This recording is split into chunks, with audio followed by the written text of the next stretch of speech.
तेलंगाना प्रदेश Congress committee के सदर रेवंत रेड्डी ने आज कहा कि वजीर आजम नरेंद्र मोदी और वजीर आला चंद्रशेखर राव का ब्रांड आउटडेटेड हो गया है। उन्होंने कहा कि अवाम आइंदा इंतखाबात में इन दोनों के चेहरे को देखकर वोट नहीं देगी बल्कि उनकी कारकर्दगी देखी जाएगी। इसके अलावा रेवंत रेड्डी ने उन सभी कायदीन से दरखास्त की है जो बीजेपी की आइडियोलॉजी से सहमत नहीं है लेकिन बीजेपी में शामिल हो चुके हैं। वो कायदीन कांग्रेस पार्टी में दोबारा लौट आए। उन कायदीन में जिनका नाम इन्होंने लिया उनमें विवेक वेंकट स्वामी, कुंडा विश्वेश्वर रेड्डी, ईटा राजेंद्र और कुमट रेड्डी, राजगोपाल रेड्डी शामिल हैं।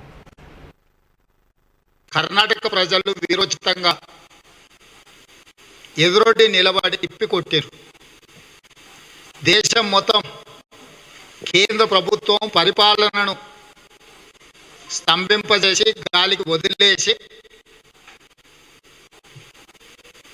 ఈశాన్య రాష్ట్రాలలో వేలాది మంది ప్రజలు రోడ్ల మీదకి వచ్చి ఒకరినొకరు చంపుకొని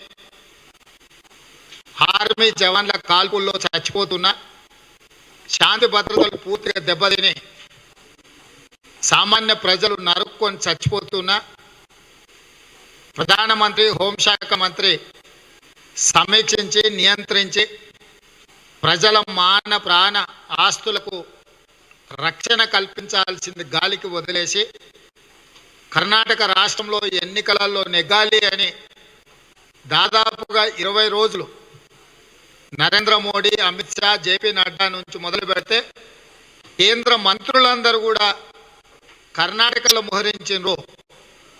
అన్ని రకాలుగా ఏమి చేసినా సరే కర్ణాటక రాష్ట్రంలో తిరిగి బీజేపీని గెలిపించాలని చెప్పి శాయశక్తుల ప్రయత్నం చేసింది. ఇదే కాకుండా జై బజరంగ బలి అని హిజాబ్ విషయంలో, ముస్లిం రిజర్వేషన్ల విషయంలో విద్వేషపూరితమైన ప్రజాస్వామ్యం పట్ల